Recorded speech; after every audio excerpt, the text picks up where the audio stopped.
Olá, meus amados irmãos, graça e paz do nosso Senhor Jesus Cristo é o que eu desejo para cada um de vocês. E hoje vamos meditar mais na Palavra de Deus e algo que nos ajuda a compreender mais sobre a Bíblia e que nós devemos ter muita cautela, muito cuidado. Trata-se da má consciência. Nós até brincamos, né? Põe a mão na consciência. E deve ser na boa consciência, porque existe uma consciência que ela está maculada, isto é, está corrompida e corrompida pelo pecado. Talvez você conheça pessoas que são capazes de cometer atrocidades e não ter o mínimo de remorso, quase que com uma mente psicopata, sem empatia ou sem consciência moral do que é certo ou o que é errado. Pessoas que são capazes de mentir, de trair e agir como se nada houvesse acontecido. Eu pergunto, por que isso acontece? O que passa na mente de uma pessoa que ela é capaz de cometer diversos pecados e parece que não há nenhum indício de arrependimento? O que acontece? Abra sua Bíblia em Hebreus, capítulo 10, versículo 22.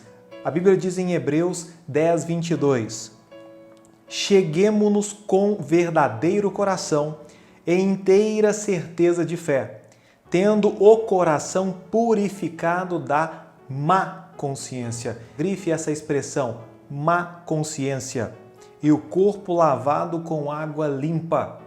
É dessa forma que devemos nos aproximar de Jesus Cristo, nos aproximar do Senhor, já com um inteiro coração, ou seja, de forma íntegra, de forma sincera, completa, devemos nos aproximar do Senhor. E a Bíblia diz com inteira certeza de fé, porque para nos aproximarmos de Deus, nós precisamos de fé. É importante que aquele que se aproxima de Deus creia que Ele existe e que Ele é galardoador daqueles que o buscam.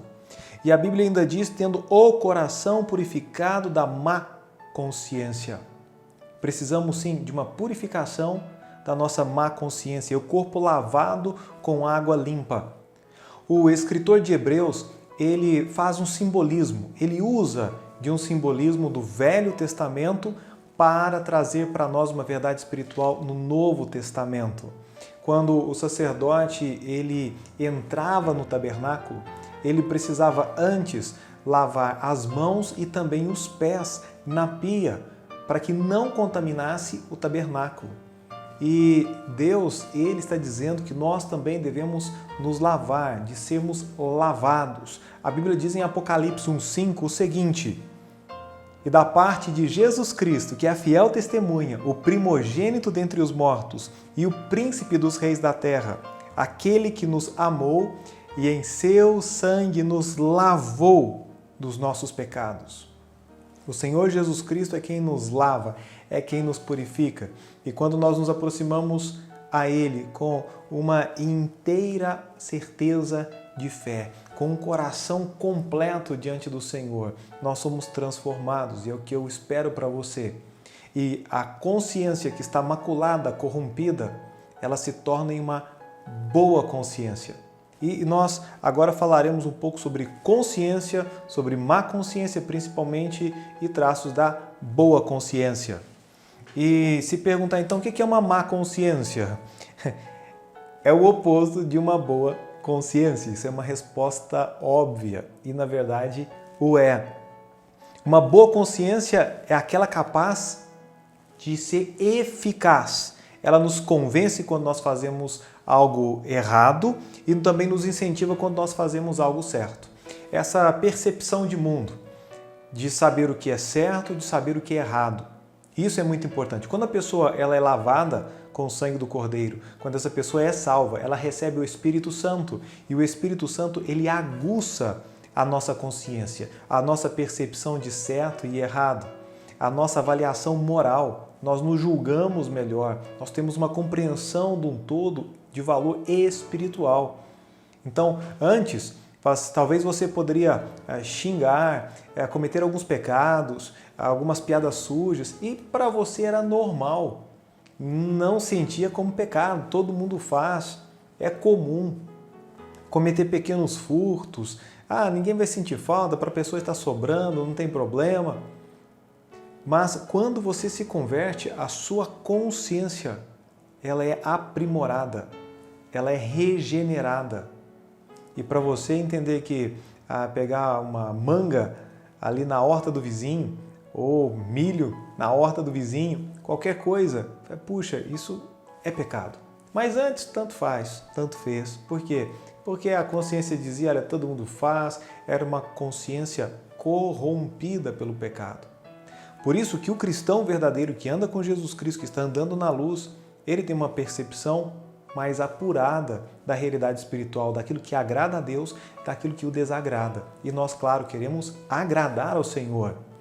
E, dando sequência, lá em 1 Timóteo, capítulo 1, versículo 19, fala sobre conservar a fé e a boa consciência. Nós devemos conservá-la, significa que podemos perdê-la, ela pode ir se cauterizando com o tempo. Conservando a fé e a boa consciência, a qual alguns, rejeitando, fizeram naufrágio na fé. O Espírito Santo, ele te acusa, ele te convence do pecado. Por isso que ele aguça, ele aprimora a nossa consciência moral. E isso é muito bonito, muito importante. Mas algumas pessoas, alguns crentes, por tanto rejeitarem a voz do Espírito Santo, acabam extinguindo o Espírito Santo em si. Ou seja, a influência do Espírito Santo ela é diminuída naquele cristão e ele faz então um naufrágio na fé e perde a sua consciência do que é certo, que é pecado e entra então aquela expressão do tanto faz, não tem nada a ver. Nada a ver. Então, todo mundo faz. Isso é preocupante, é muito preocupante. Então, umas pessoas que não conservam a fé, mas não é somente a fé. Eu creio em Jesus, eu creio na Bíblia, parabéns. Não é somente a sua fé, mas é a sua boa consciência. Porque a sua consciência pode se tornar cauterizada. Tome muito cuidado com isso, você cristão que está me ouvindo, que está assistindo, para que a sua consciência não seja cauterizada. Essa palavra cauterizada significa que não se torne insensível. É quando uma parte é queimada e aquela parte já não tem mais sensibilidade no seu corpo. Na nossa vida espiritual, às vezes algumas coisas... Tem gente que grita, que fala mal, que mente e parece que não fizeram mal algum, sabe? Não sente o mínimo de arrependimento, nem sequer um remorso, porque é natural. Essa mente já foi cauterizada, ela precisa de um tratamento espiritual urgente e a pessoa precisa buscar isso. E no livro de Gênesis, já no primeiro livro da Bíblia, nós encontramos o rei e a rainha das desculpas. Adão e Eva, é incrível. No capítulo 3, versículos 1 a 16, nós temos ali as desculpas esfarrapadas de Adão e Eva. Até mesmo antes de comerem do fruto, já no versículo 6, e viu que a árvore parecia agradável. É aquela a situação quando a pessoa diz, eu acho que não tem nada a ver, que não tem problema. Aí seus pais te falam que não deve, seu pastor diz que não recomenda, a Bíblia está dizendo, olha, não faça, e você acha que não tem nada a ver. Esse foi o primeiro erro, ou primeira desculpa. E depois, já ainda no verso 6, eu preciso experimentar para saber como é. Olha a outra desculpa, eu vou ter que provar primeiro para saber se realmente é como a Deus disse, porque a serpente também falou outra coisa, então o posicionamento é dividido e eu vou ter que experimentar para saber como é. E quantas vezes as pessoas caem em pecado, cometem pecados terríveis, arruinam a própria vida, depois são coisas assim que não dá para voltar atrás, e porque fala, vou experimentar, ou seja, eu vou pagar para ver. E se não fosse o bastante, depois que ambos pecaram, e os seus olhos foram abertos e viram que estavam nus e se esconderam e cozeram para si folhas de figueira, no verso 12, aí começam as desculpas. Então disse Adão à mulher que me deste por companheira, ela me deu da árvore e eu comi. Adão disse, olha, a culpa foi de Eva. Sabe a mulher que o Senhor me deu? Então exatamente foi ela. Ela me deu e eu comi. Então jogou a desculpa em Deus. Falou, Deus, foi a mulher que o Senhor me deu. E ela é culpada também. Aí depois nós temos aqui um culpando o outro, porque no versículo 13, então disse Deus à mulher, por que fizeste isso? E disse a mulher, a serpente me enganou e eu comi. ela vai e coloca desculpas. Olha, sabe, foi aquela serpente. Parece que Adão não errou, Eva também não errou. Eles armaram desculpas. Antes, desculpas para pecarem. E depois que pecarem, desculpas porque pecaram. Francamente, quantas vezes nós não fazemos de forma idêntica? Nós queremos cometer um pecado, então nós já inventamos umas desculpas, umas justificativas, algumas razões para fazer, para experimentar. Aí depois que pecamos, que quebramos a cara, que estragamos o nosso testemunho, aí nós queremos inventar desculpas para justificar o nosso erro. Que vergonha! Isso é característico do ser humano, de um ser humano afastado de Deus ou que não quer compromisso com Ele. E você pode dizer também, eu não queria ter feito isso, eu sou fraco, foi mais forte do que eu, afinal, a carne é fraca, não sei que desculpas. Eu tenho várias aqui. Você pode dizer algumas desculpas aí para pecar. Vou até ensinar algumas desculpas para você não fazer.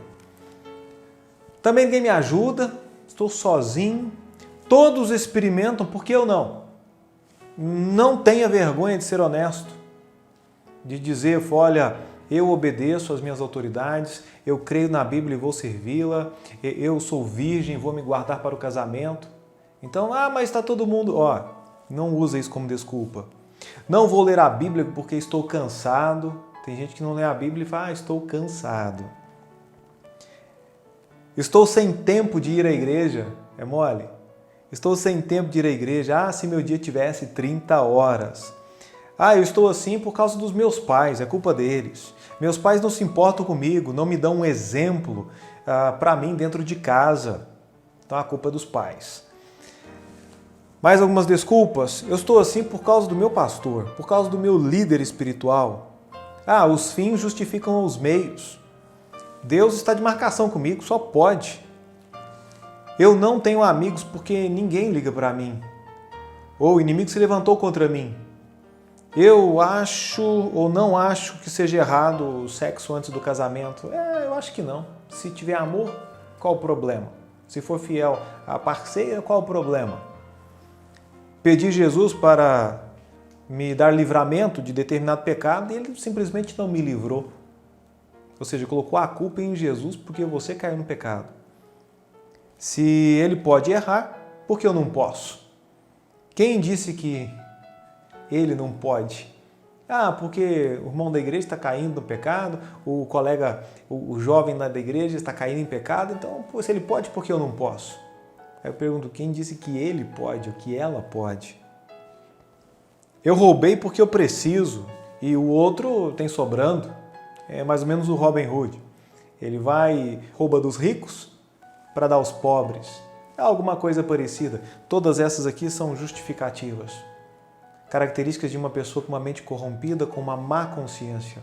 E se você já usou dessas desculpas, tem que pedir perdão a Deus. Você tem que se arrepender no pó e na cinza. Porque isso aqui é de uma pessoa com desvio de caráter. Uma pessoa que precisa colocar Jesus Cristo como Senhor da sua vida. Senhor. Não digo somente Salvador, mas Senhor da sua vida. Que Ele dite as ordens. Que Ele diga o que fazer e o que não fazer. Que você obedeça, que eu obedeça de coração, com coração inteiro, com uma inteira certeza de fé, tendo o coração purificado, purificando da má consciência. Olha o que a Bíblia diz em Isaías, capítulo 5, versículo 20. Ai dos que ao mal chamam bem e ao bem mal, que põem as trevas por luz e a luz por trevas, e o amargo por doce e por doce o amargo. Essa aqui é uma excelente descrição de uma pessoa com uma má consciência, que fala que o certo é errado e que o errado é certo. E nós vemos muito isso, lamentavelmente, nos dias em que estamos vivendo, com pessoas incrédulas, infelizmente com pessoas até mesmo ditas cristãs dentro de igrejas ou criando suas igrejas, dizendo que determinadas coisas são certas, quando na verdade são um pecado, uma abominação contra o Senhor, como por exemplo, algumas igrejas que aceitaram o homossexualismo, então os pastores são homossexuais, pregam o homossexualismo como algo permitido por Deus, abençoado por Deus, quando nós sabemos versículo após versículo, tanto no Velho Testamento como no Novo Testamento, que Deus abomina, que Deus repudia, que Deus tem um profundo ódio contra esse pecado. Não significa que Deus não ame o pecador, mas que Ele odeia e aborrece o pecado. Então nós não podemos fazer com que algo que é abominado por Deus torne-se algo puro e santo, porque eu quero ou penso assim, porque a minha consciência deve estar de acordo com as Escrituras. E se não está, porque ela está contaminada, é uma má consciência e precisa sim de arrependimento, de uma postura diante de Deus. O que resulta nessas pessoas não levarem o pecado a sério. Não se importam com o pecado, e o pecado é uma transgressão da lei divina.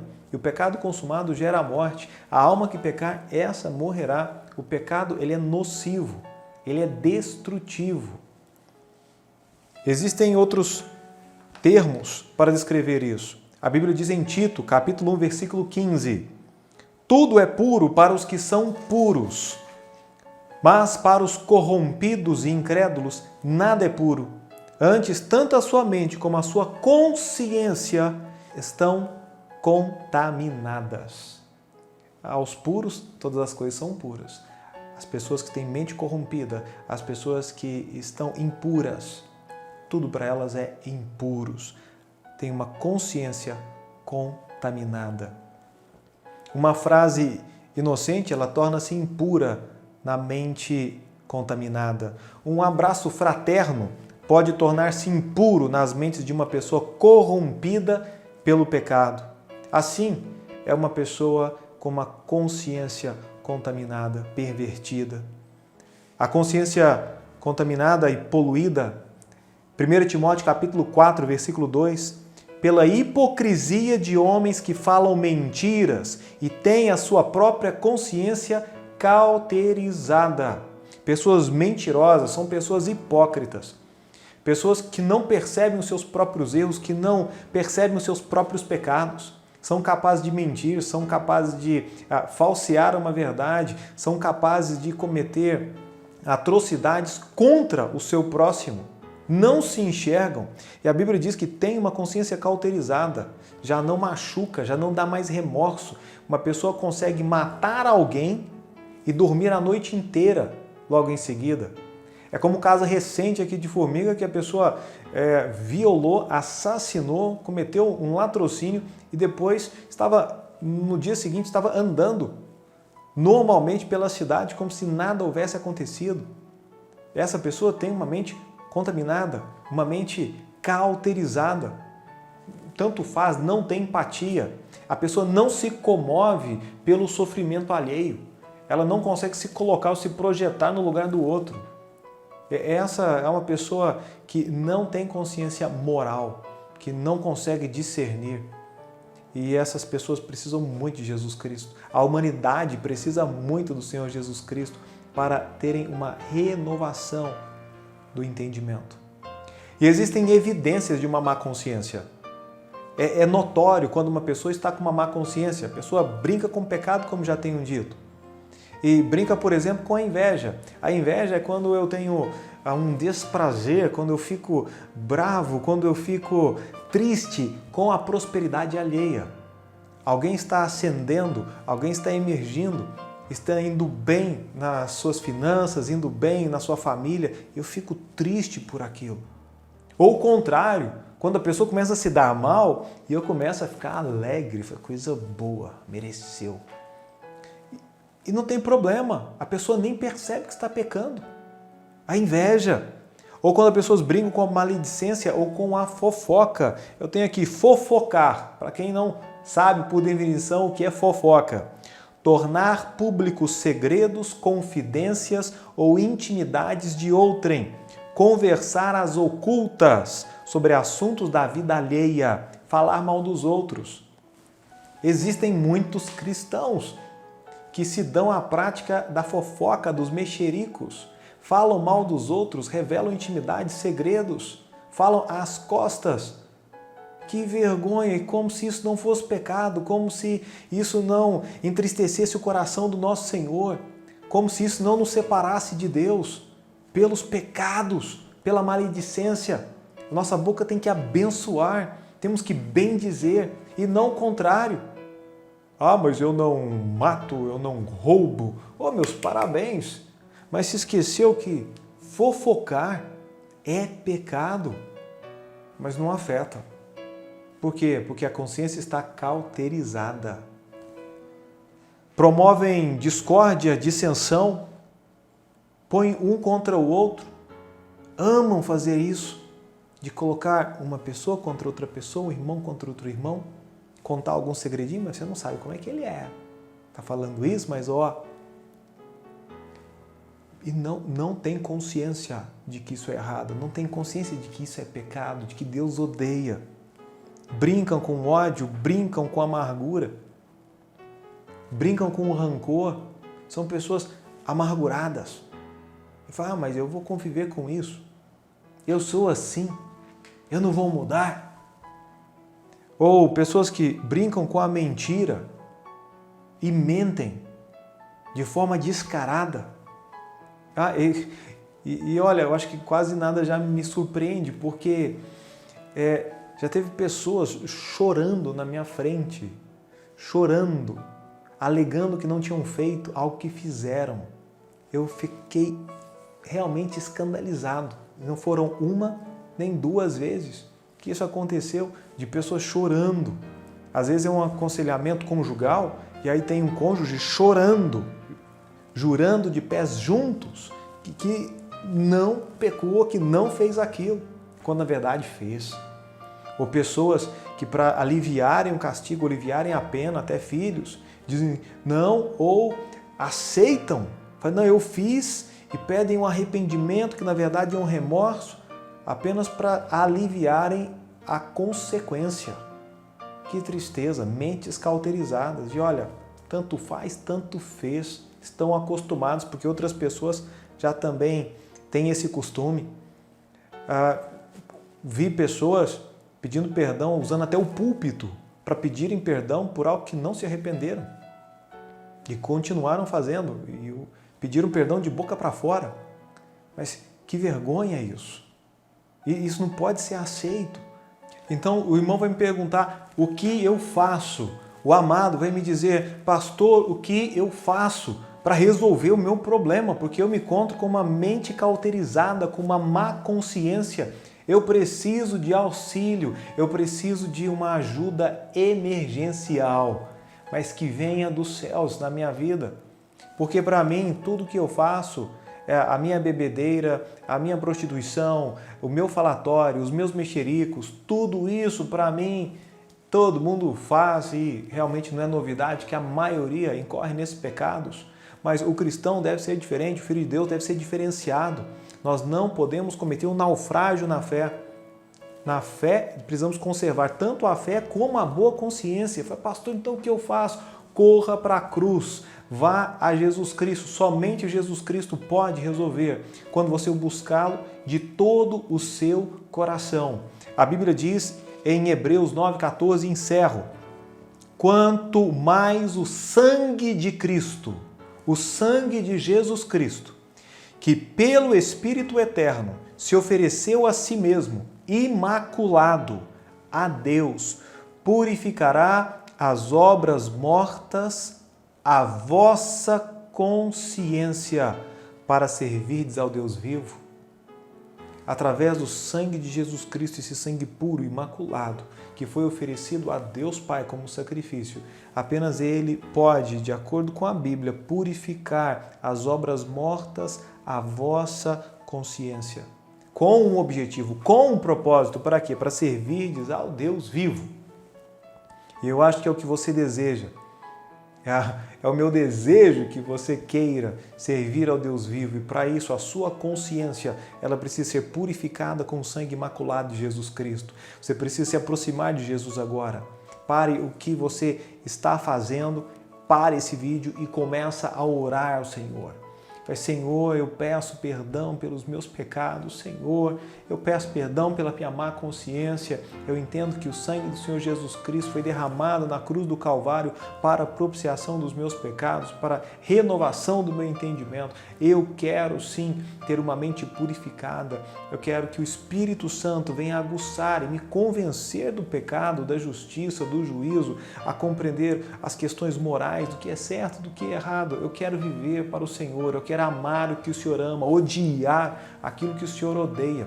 Me ajude. Se você orar ao Senhor com todo o seu coração, Ele fará algo sobrenatural na sua vida, um milagre vai acontecer e Deus vai moldando, vai começar a moldar a sua vida a partir de agora. E você precisa da Bíblia. É a Bíblia que nos liberta, é a Bíblia que nos ajuda a conhecer a verdade então ir nos libertando dos enganos, das mentiras. É a Bíblia que nos diz o que é certo, o que é errado. A palavra de Deus, que ela está aqui apta, ela vem para nos instruir, para nos corrigir. Ela é tão importante para nós. Então precisamos sim da Bíblia e precisamos do Senhor Jesus Cristo. Ou seja, ter comunhão com Ele por intermédio da oração agora, que o que você vai fazer. E não se esquecer de ter a Bíblia como seu manual de fé e prática, dizendo assim diz o Senhor, e viver para o nosso Mestre e para o nosso Salvador, de forma que pessoas que o vejam possam ver Jesus Cristo. Quando pessoas olharem para você, possam ver Jesus Cristo aqui na terra.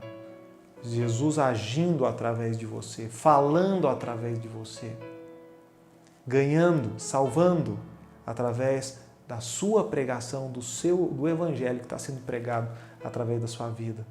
Você tem esse privilégio, mas não se esqueça de ter uma consciência, uma boa consciência e uma fé conservadas na palavra dele, na Bíblia, e também junto com o Espírito Santo, em oração e comunhão sempre com o nosso Senhor.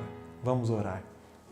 Pai bendito, eu oro nesse momento em favor daquele irmão, daquela pessoa que se encontra com uma mente cauterizada, com uma consciência cauterizada. Ó Deus, eu peço em nome do Senhor Jesus Cristo que o Senhor venha operar o milagre, que essa pessoa venha se arrepender e clamar no pó e na cinza o perdão dos seus pecados, que o Senhor venha moldar e aguçar, ó Deus, a sua consciência, que o Espírito Santo, ele possa ter liberdade para agir na vida dessas pessoas. Ó Deus, por favor, se há alguém que não tem Cristo como Salvador, eu peço que o Senhor venha salvar com o poderoso sangue de Jesus Cristo, esse sangue imaculado, que vem, ó Deus, para purificar as nossas obras mortas. A essa também, ó Deus, consciência contaminada. Ó Pai, por favor, abençoe. Eu peço que o Senhor o faça no nome do meu Salvador, do Senhor Jesus Cristo. Amém.